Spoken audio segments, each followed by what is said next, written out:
Inshallah, tonight, the Arabic concept is one word often referred to as Irtiqa. And Irtiqa is a process of elevation where you elevate your soul and your spirit so that, inshallah, it would be closer to the one and only, your maker and mine, the one we come from and the one we will return to. And in fact, the one and only truth and reality in our existence. Because as much as we imagine it to be otherwise, everything but Allah is temporal and is a mirage. Its reality is temporary and dependent and ultimately unreliable. So, you're not here for an intense scholarly lecture on schools of thought and what different scholars said about the issue of irtiqa, spiritual elevation.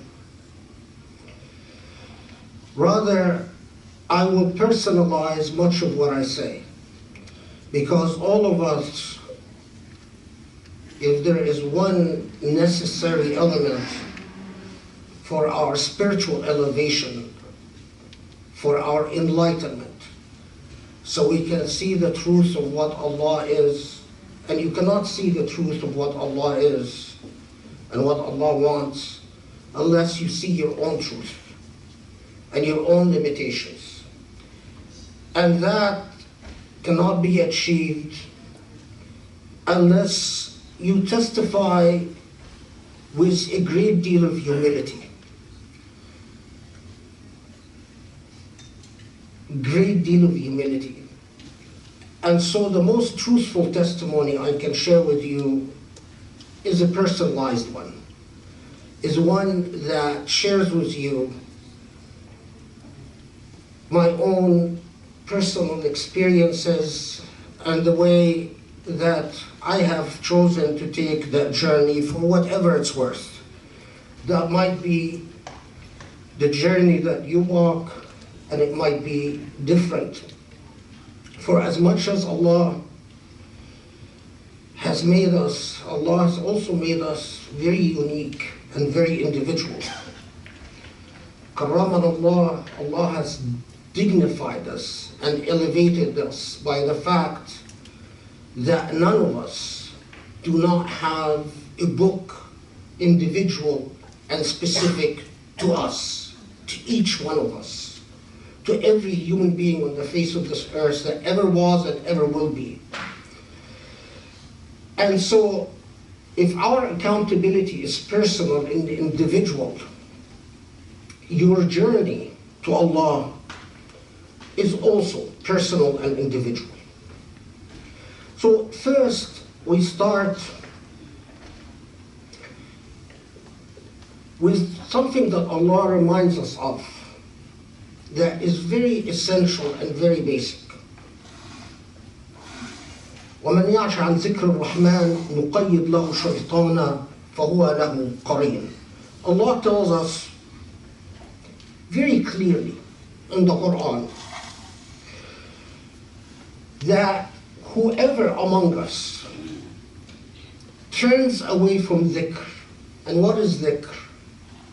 Dhikr is the basic remembrance of Allah. Allah tells us in the most clear fashion, فَاذْكُرُونِي أَذْكُرْكُمْ وَاشْكُرُوا لِي وَلَا تَكْفُرُونَ. Allah tells us in the most direct fashion, remember me, اذْكُرُونِي, أذكركم. Remember me, so I in turn, Allah's glorified self, will in turn remember you. Dhikr, our prayer is dhikr, our fasting is dhikr, our hajj is dhikr, our tasbih is dhikr. In fact, every sadaqah is dhikr, every zakah is dhikr, every act of kindness is dhikr, every time you uphold justice is dhikr. Because our great scholars, like Ibn Taymiyyah for instance, says, الذكر إقامة خلافة الله على الأرض. That dhikr, the act of dhikr, is that you uphold the covenant that Allah set with you and put in place with you when you were created. Allah made us the khulafa fil ard, made us Allah's deputy on earth, because earth doesn't belong to us but belongs to Allah. And we are here to carry Allah's will and Allah's purpose on this earth. When we deal with anything, when we deal with time, when we deal with health, when we deal with nature, when we deal with family, when we deal with money, when we deal with family, we are dealing as agents on behalf of Allah فيما استخلفنا فيه, in what Allah has given us as a covenant, a trust. Imagine if anyone entrusts something to you and you know that that trust will have to be returned in due time, and you will have to answer to what you've done with this trust once it is turned back to the owner of the trust. This is our relationship with Allah. But it's not just what we do with nature or what we do towards the lives of others, but it is also what we do with time, what we do with our spouses, what we do with our children, what we do with our neighbors, what we do in everything. We are in a relationship of istikhlaf. We are in a covenantal relationship where we act as trustees on behalf of Allah. And what we will answer to in the final day is what we did with that trust. We will answer for our time, we will answer for our bodies, we will answer for our family relations, we will answer for even as much as a ba'udah, as much as an insect that you might have killed. We will answer for all. I trust that you know that in Islam, if you as much as kill an ant, before Allah, in the final day, you will have to account whether you had to kill the ant or there was another means to deal with Allah's creatures. This is the true relationship of a Muslim. A Muslim, the Islam, when we translate a submission incompletely and imperfectly, but Islam is fundamentally a turned over of a trust in which we relate to Allah, understanding that everything we have and everything we deal with is on behalf of Allah and for Allah. The Prophet ﷺ set us a perfect example of what an exemplary trustee would do with this trust. That's why we study the Sunnah of the Prophet ﷺ. Because from the Prophet ﷺ, we see how a perfect trustee dealt with that divine trust that Allah gave us. So Allah then gave us a key and said, if you want to be rightly guided, if you want to be rightly guided through your journey on this earth, your key is dhikr. Dhikr, we translate as remembrance. But as I said, dhikr is everything you engage in if the intent inside of you is to please Allah subhanahu wa ta'ala. So if I say Salamu Alaikum, and I say Salamu Alaikum muhabbatan fillah, out of love for the sake of Allah, that's a form of dhikr. Dhikr is not just a sibha. It's not just saying Subhanallah wa bihamdik astaghfiruka wa atubu ilayk. It's not just tasbih. It's not just reading Quran. But it is everything that you do when Allah is at the forefront of your mind and your attention. Even an act of kindness that you show your child or your spouse, if you do it with the purpose of pleasing Allah, it is a form of dhikr. Now what happens if you turn away from dhikr? If you do what you do for promotions, for glory, for prestige, for prominence, for power, all the different things that motivate human beings to act, what happens if you do what you do not because you wish to glorify Allah, and not because you wish to uphold your covenant with Al-Ali Al-Azim, with the most glorified and high and mighty? What happens if you forget that you are here on earth to achieve an objective, a purpose, and that you will be held to a full accounting at the end of your journey? Although we don't often think about this, but when we talk about the process of Irtiqa, of spiritual elevation, we must visualize it.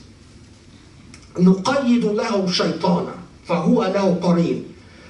Allah promises you that Allah will remove the protections that guard you from shayateen al-ins wal jinn. Shaitan is a demon. Is a demon. And demons are not just of the supernatural kind, but they are both human and non-human. They are both jinn and human. Shaitan al-ins wal jinn. Now let me take you a step further. Should we think seriously that when Allah tells us, if you do not uphold my dhikr, your companion in existence will be nothing but the demonic? Because that's what Allah promises us. Absolutely, in every concrete sense. In fact, the nature of our existence, brothers and sisters, it is like this. Remember the hadith of the Prophet ﷺ that reminds us that salah is as if a form of washing that we do at a river's bank. We all grow up with this hadith, that if you pray 5 times a day, it's as if you go and you wash at a river's bank. In fact, the Prophet ﷺ tells us that there is a blackness that afflicts the heart. There's only one way to wash away that blackness, that grime that accumulates on the heart, and that is through dhikr, dhikrillah. Put it this way, and here I borrow from Imam al-Jilani's imagery. The nature of existence, if you leave something without cleaning it, what happens to it? It gets dirty, right? Yeah. In order to keep something clean, you have to consistently wash it. If something stops moving in physics, what happens to it? Atrophies. And what happens after atrophy? Decay. The nature of creation is that cleanliness requires action. Cleanliness requires action. Non-action is equal to death, atrophy, and decay. Non-action is equal to death, atrophy, and decay. Similarly, if left to its own devices, your heart create the image in your mind. If left without the active ingredient of dhikr, your heart as if it blackens, decays. In order to give it that momentum of action, the momentum of harakiyah, that momentum is dhikr. And dhikr is what keeps the heart actively clean. It's like someone doesn't shower, eventually they'll stink. And eventually they'll get skin diseases. That the laws of Allah's creation are same. It's like the great A'imma said, you want to understand Allah's secret inside of you, observe Allah's secrets around of you. The law of creation is the same without and within. Allah has taught us that in order to keep up, in order to preserve ourselves from evil, we consistently need to solicit the aid and support of Allah. If left to our own devices, we are left to a process of atrophy and decay, the equivalent of non-action.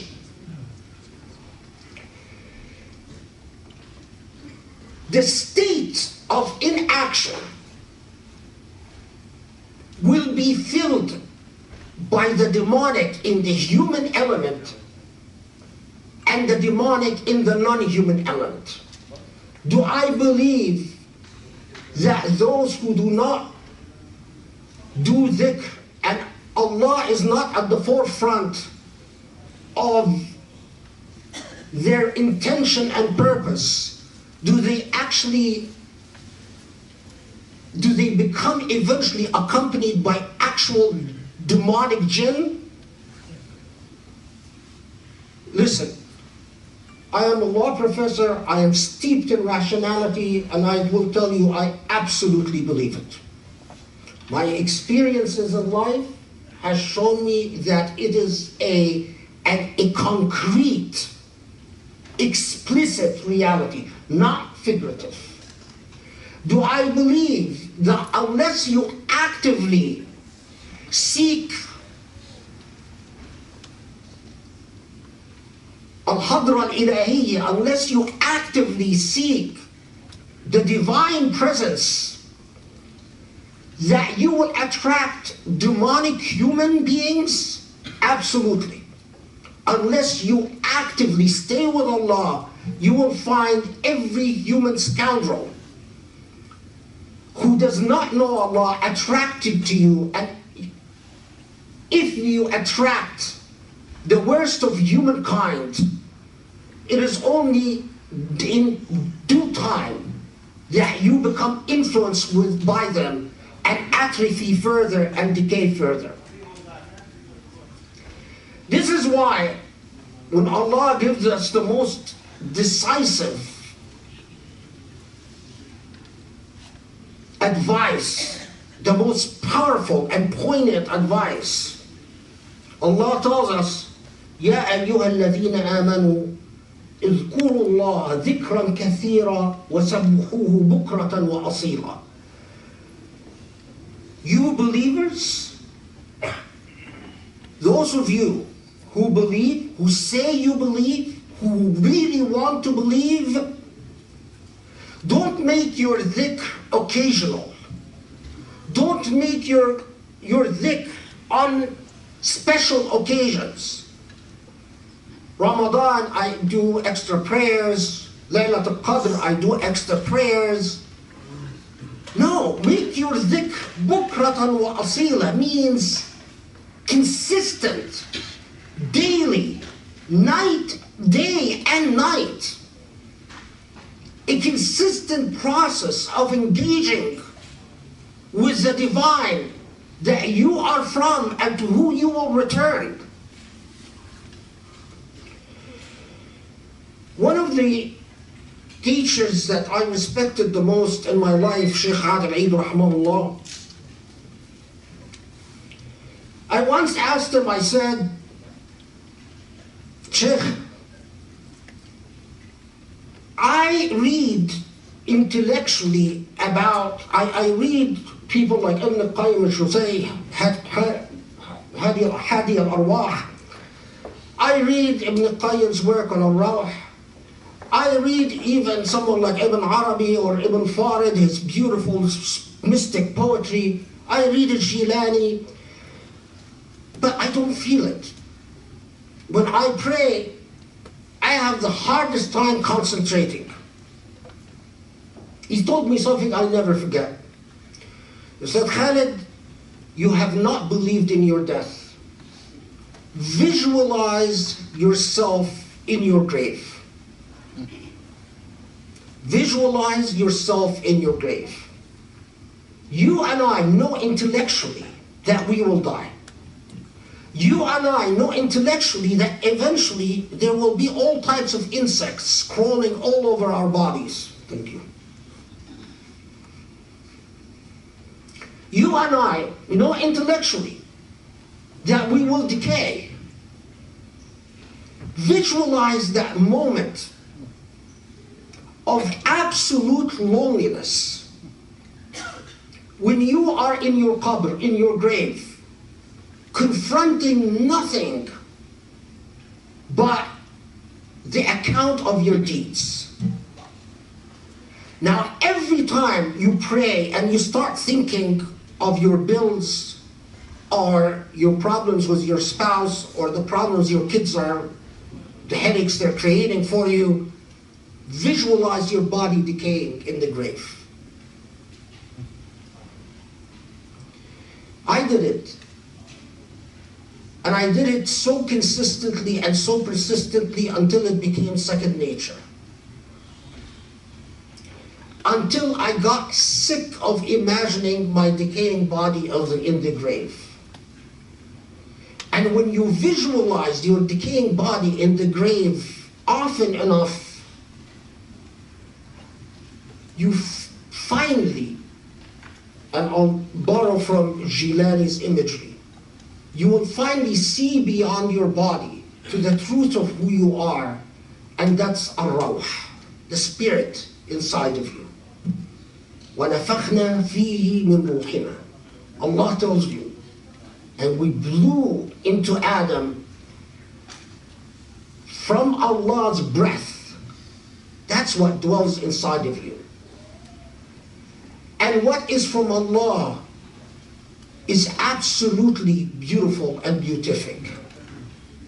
And it is so beautiful that you feel ashamed to degrade it, or to sully it, or to dirty it. When Allah talks about our spirit, what is the most often thing that Allah tells us as the greatest blessing that would come our spirit? Nur, light. When you are able to see beyond your body to the truth of your spirit, you feel it is too beautiful to sully with anything that will cause Allah's displeasure. Here's another key. The Prophet ﷺ told us, لا يؤمن أحدكم حتى يحب لأخيه ما يحب لنفسه.